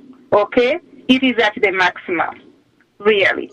People have all the rights to do everything. Who started having too much money that they could go and afford and buy these papers? They can go and just pay for the grade. But these things started from the top. This time around, I'm not mentioning the names. I'm not denying that they haven't been around, but they are. Things started to go back around 10, 15 years ago, when people even started wondering what really was happening at the UNEB, when people were just being graded, when people were started to say that certain number of people had to pass from this grade, from this region, and the thing went by name. What was your name? What did your name indicate? These things have been around, but right now everything is at the maximum, okay? And this is really, really, really very fortunate because we are not going to look at it in the student's point of view or angle. What does students do? But what has the government has done? I mean, the whole system of education have been changed. The re-education programs and structures, they have been scrapped off the board. If you don't want the Ugandan children to study political education as it is, the truth, in its true sense, and you changed it, then when people caught up to it, you just decided that I'm going to scrap it off. People, this is way deep and really bad than what we are looking at. Okay? What the students are doing has been a program of things that started long time ago. The whole thing is dead. It is so bad. Now, when we go back to the previous point of the sexual harassment, ladies and gentlemen, I'll speak this in an experience. First of all, I would like to tell you that this thing happened on a very, very, very low. I'm talking about a primary 7 child, because that is a child. These things start to happen. Okay? When you get to secondary school, they go on. Now at Makerere, yes. Wow. I didn't realize it would happen that far back, but go ahead. It happens very, very young. And you wonder, you see somebody you used to sit in the class with, he's also the teacher's place, he's the wife, and this teacher continues to come to class. This is primary school. Secondary school, it gets worse. Now, the university level, it is something, as Anna has already said, these people are, most of them, they are, 18 years and over. We've been seeing these very beautiful cars. These are government officials literally picking and parking in the, the hostels and everything. And you wonder what is going on. Okay? Once again, these things are at the maximum right now because it is also, I read an article where they say that students dress in a provocative way, they do this and they engage the lecturers. It is not like one point, it is both ways. But it is wrong. We know that. I'm not defending the students, but hey, when you get to an individual basis, yes, everybody is raised in a certain way. Okay, some students, they should know why are they at Makerere, or why are you at Nakawa? What did you come to do here? Okay, you need to read your books. You need to make your grade. Okay? But in Uganda right now, everything is corruption. Ladies and gentlemen, this is what happens. Because some students look at it like this. Even if I sit and I read faithfully, when we have people in the banks, when we have people in the government, when we have people in these top offices, they are not qualified to be there at all. But we have people who studied faithfully, they can't even get these jobs. You know, you can argue and argue and argue and go on, but I don't know if you can make real diagnosis here and a prognosis and what to do, because Uganda, the whole education system is dead. Health system is dead. Everything is dead. Ladies and gentlemen, I don't know where we start until we lose this regime and start from point one. These things have been around, but right now everything it's worst. Thank you, Ms. Brenda. Yeah, especially when you talk about losing this regime, because equality has to be there. Otherwise, people are going to start to lose hope. And it's like you're saying, if someone goes to school, they study hard, they get the grades, they get the mark to put them in great positions anywhere in the world, they can get those jobs because that's what people look for. But when you live in a government and you live in, we don't want to call Uganda a democracy because that's not what it is, where that is not the standard. You get people in positions that don't contribute. They contribute to the downfall of the country more than they contribute to lifting the country up. You have Americans that even leave America to go and take positions in Japan, take positions in China, Australia, Switzerland, because they qualify for these positions and because these companies want them because they're the cream of the crop, as Anna was saying. But just like with the oil refinery getting ready to be built, the corruption has already started there because they said these 50 students that will be sent out of the country to study, we know that those 50 students will not be as qualified as some of the kids in Uganda who really work hard, who really study, and who really have a lot to contribute. If this government doesn't start allowing its citizens to contribute on the basis of how they can develop the country and make it better, it will never be able to stand on the same economic market with its counterparts right there, its neighbors there in Africa, or its surrounding neighbors, which would be, in Sweden and the UK and other areas abroad. So, Anna, address that for me. How are we going to ever move forward in building Uganda so it really becomes compatible? Because we know we can't do it with this regime. We know that it's out, and there's no way because they're picking and choosing the people that they're putting in these positions. But I'm sure you understand from the viewpoint that I'm speaking on that if you're not putting your best people in those positions, you're really not growing. Well, yes, I think that what we can start, because of course the number one step is pretty obvious.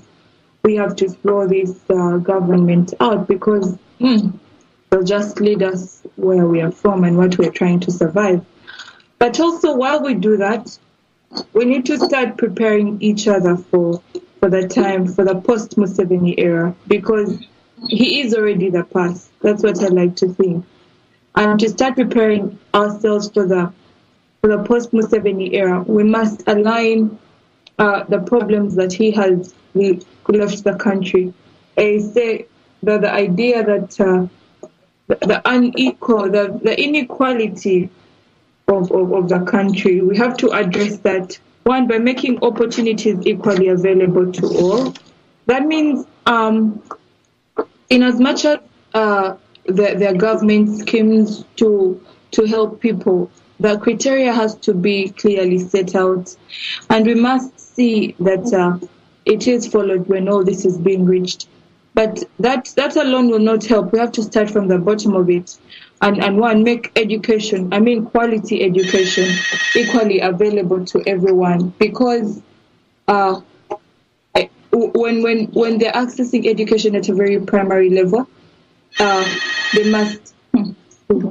must be able to all have an opportunity to get education that their counterpart in Kampala is receiving. The person in Gulu is receiving that same education, so that when they come to the university, they can all compete on the same level. And we know that, yes, this is really how they can perform.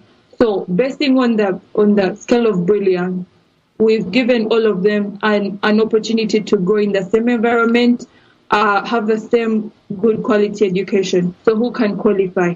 Then we can create equality.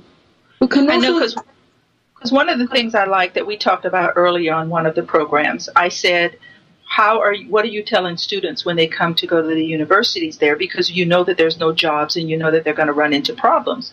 But the thing that struck me the most and really touched my heart was that they want to be educated anyway, because they understand that this government is not going to be the government that stands for them in the future.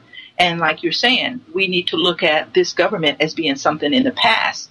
So all of the directions in which people are moving today is moving with the thought of mind that we are not going to work, we are not going to live, and we are not going to be governed under this government, but we are doing what we're doing because we want to fall into the new government.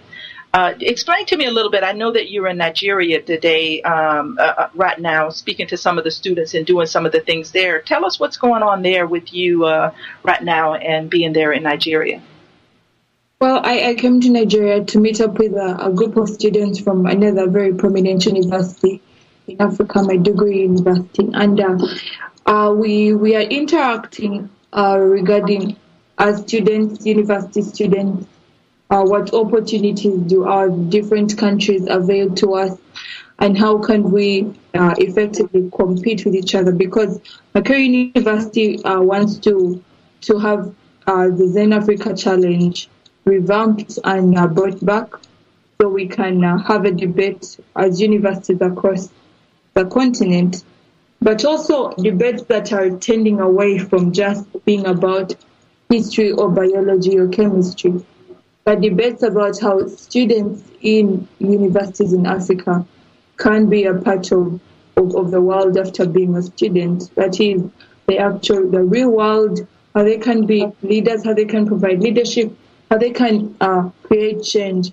Because what I have discovered is that the problem of Africa is chronic. It's not one that is only affecting Uganda. Cameroon has had a president who's been there for 20 or more years. And I wouldn't be surprised that all his friends in the African Union are going to support his move to stop being members of the ICC, because they share an ideology. They think that power is something you get into and you probably want to die there, which is very absurd. But I think that people on the African continent at large need to understand that African dictatorships are old-fashioned now. We need to embrace the true ideas of democracy. When you talk about democracy, they will tell you, as I have interacted with a few students here, that it's a concept that is foreign to Africa. It's for the whites and all that. But when you get their understanding of democracy, it will show you that they have tailored their own understanding of democracy and actually abused the core values of democracy. Because democracy is not really about where it's from or who conceived the idea. Democracy is about the principles that it sets forth that can actually help a country achieve a good enough level of development, which involves every single one of the people in the country. So my discussions with the students in Nigeria have been tended towards that. But one thing, it's very important. Uganda is not an island, and just looking at what Museveni is doing with the African Union, and you know that African Union is just a hub of dictators who want to stay in power. We need to develop and spread this idea that African dictatorships are out there. They should be out of the way, and this should be done with Africa collectively as a whole. Because for Uganda alone to embrace the idea of true democracy, and for our neighbors to remain adamant to that, does not help us in any way, because very soon they will reinfect us with a disease of dictatorship, which they will still be having. So we need to rid ourselves and the entire continent of this idea of dictatorship. So really students from all over Africa now, you're feeling the need that you need to come together and have these debates and sort out these issues of how we move forward as the youth in these countries? Yes. This is something that I just thought about. It's just really in its primary stage, and a link with at least a good number of universities and just sharing ideas. Because what I have learned in the little time I've had here is that it's actually not different from Uganda. Africa seems to be the same, not just when it comes to development, but also with the kind of leaders that are here. It looks all the same. It's but people who come to power and they want to stay there for long, but they're doing nothing. I'm looking at the slums here, the very expensive cost of living. It's not different. It's the same, really. Yeah. Dorothy, I'm going to let you go ahead and chime in on this a little bit because I know that our time is going to be winding down here in just a few, but she hit a little bit on the ICC with the students thinking and some of those terms. Go ahead and speak on that. Thank you, Ms. Brenda. First of all, I'll thank Ms. Anna for her dedication and looking at things way ahead. Of course, this is really hot news. They need to get on board. As already the caller stated, they are not leaders of tomorrow. And they know that because tomorrow never comes, they are for leaders of today. It is high time to get on board. Okay? This thing of scrapping the term limits and the presidents for life, they need to show the world that we are leaders and we need to lead now. We need to give our country the chances. You can imagine if we had 5 people, since Reagan was the president, Mr. Brenda, in the U.S., Mr. Museveni came to power, how many presidents has the United States, they have had different ideas, new ideas, different people. That is the way to go. So for me, I have been reading around, and the people, they seem to know what is going on with the ICC. For me, I will support Bishop Desmond Tutu with his great work. We need to get on Google out his article. There is a link there. You need to read and sign in to make sure that we hit the 1 million that is needed, so that we go. We can't allow these people who are so greedy. They are so greedy. We can't allow them to confuse each and everybody.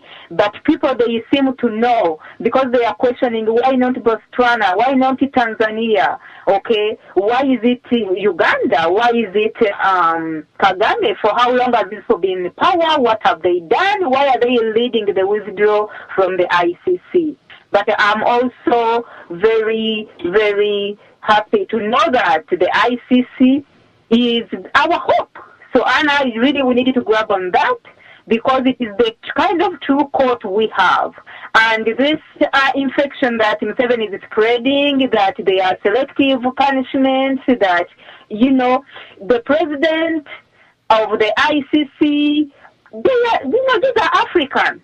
It is an African thing, so there is no way why they continue to lie, okay? They can't continue to lie to the people and convince people otherwise.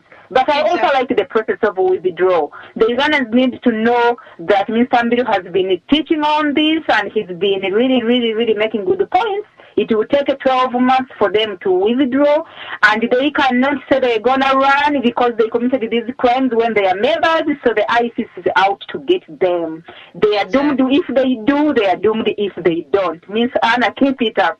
Thank you, Miss Brenda. You're welcome. We got another call coming in, so let me go ahead and take this caller real quick. Hey, caller, are you there? Yes, this is Mobiru Musoke. Thank you very much for a very interesting discussion. Since there is no time, really, I will be very brief. I'll make 2 comments, one on corruption and the other on ICC. Corruption is like a contagious disease, and once it affects all institutions, a disease that attacks the body, it tends to affect the function of other organs in the body, and it is aggravated by moral decay. And Uganda has undergone an extended period of moral decay. So that makes the situation even worse for a country like Uganda. The dictatorship has contributed to this to make the situation worse. Definitely, corruption has serious consequences. It affects standards, education standards, performance of the economy, administration of justice.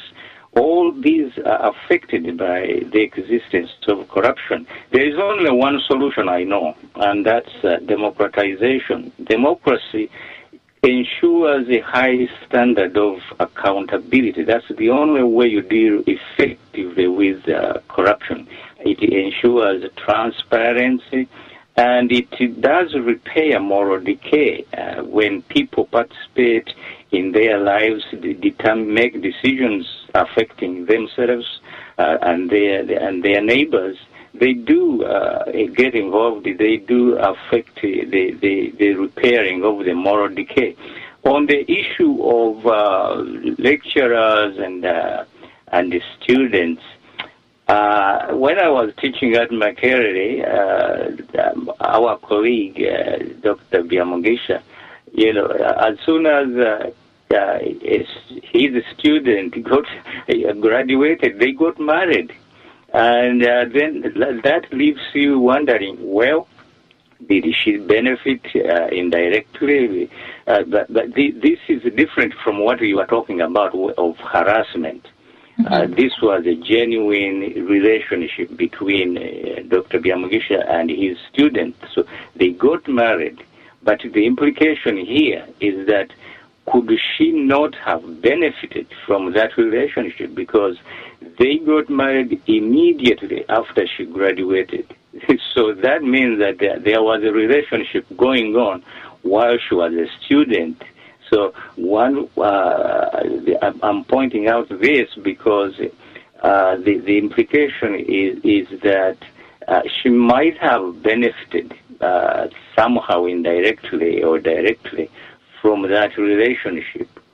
But by the way, it happens that this lady became a judge, and unfortunately she passed away recently due to breast cancer. But she was a fine lady, and Dr. Biamugisha is my friend. I'm not trying to impugn anything, but all I'm trying to say is that human nature being what it is, sometimes these things happen. And so we should understand the circumstances. The distinction, though, is that in the case of Biamugisha, he actually married the girl, the woman whom had a relationship with him apparently during the time when she was a student. On ICC, briefly. I think what I like about ICC is that eventually the dictators are waking up and they are realizing that they committed serious crimes and they are about to be indicted, and now they want to withdraw from the ICC, which indicates actually that they don't believe in the rule of law. Which we've been pointing out all along. They want to withdraw from the ICC, not because ICC is not useful, ICC is a bad body or controlled by the foreigners or by the Europeans, but because they fear, they are apprehensive that they are finally the rule of law is going to catch up with them. So, however, as Dorothy was pointing out, withdraw from the ICC, although it can be done legally, it does not take effect until after 12 months after you submit your withdrawal to the UN Secretary General. And fortunately, too, the withdrawal does not extinguish the existing crimes. So whatever criminal activities that took place before the withdrawal will remain, and there is no statute of limitation on these crimes. So as long as these people are alive, they can be charged and they can be indicted and they can be convicted. It's like the Nazis. There are still Nazi elements out there whom the people are looking for. One of them was here in the United States. So I think it's a waste of time on their part to say that withdrawing from the ICC by African countries will save them. It will not. And also withdraw, the passing a collective resolution by the African Union does not really amount to a withdrawal, because a withdrawal must be individual between an individual country, and so they still have to go back to their country and debate these issues and pass a law that authorizes the withdrawal. So, and many countries like Ghana, Senegal, South Africa, Liberia, which I don't expect to withdraw automatically. So there are 34 countries in Africa which belong to the ICC. We are the biggest bloc. But even if all of them, imagine the worst, the worst scenario, if they all withdraw, there will be 88 members remaining within the ICC. So the Treaty of Rome the Statute of Rome will still continue. It will survive the withdrawal of African countries. So what you're saying is it won't crumble?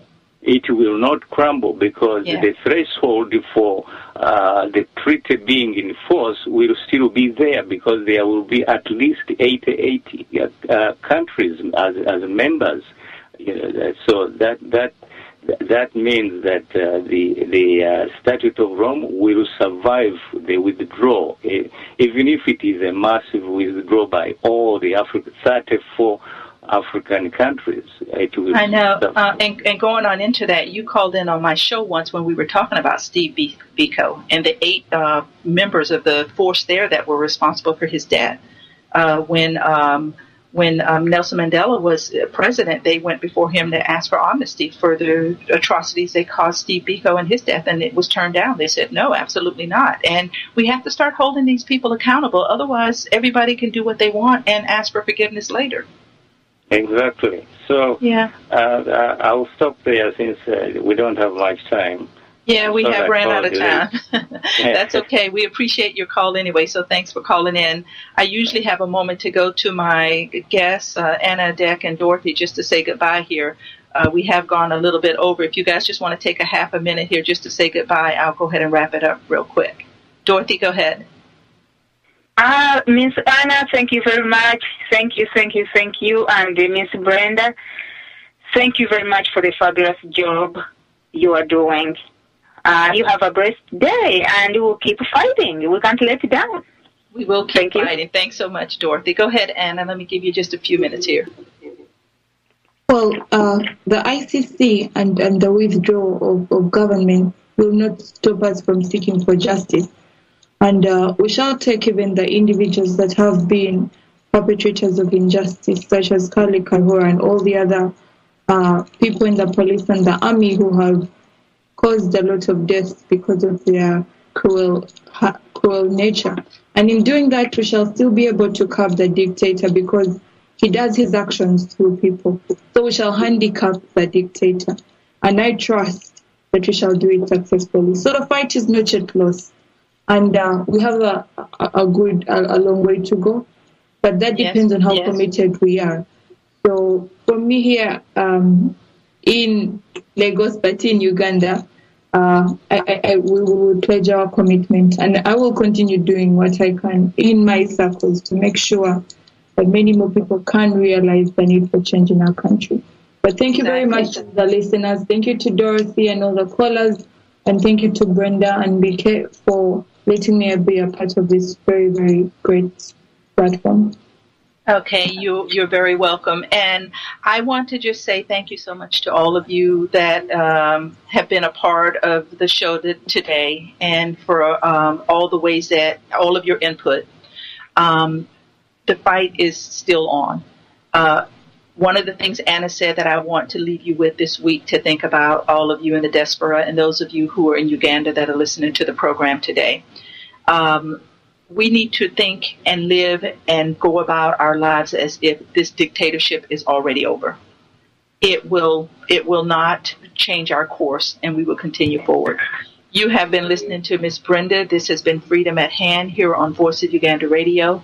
Thank you so much for being a part of the show, so much for being a part of the program today. God bless each and every one of you, and I look forward to continuing some of the conversation on the ICC on my Wednesday program on the American Connection. So please feel free to join me on Wednesday morning from 10 o'clock to 12 on the American Connection, where we will continue to discuss this a little more in length. God bless you. And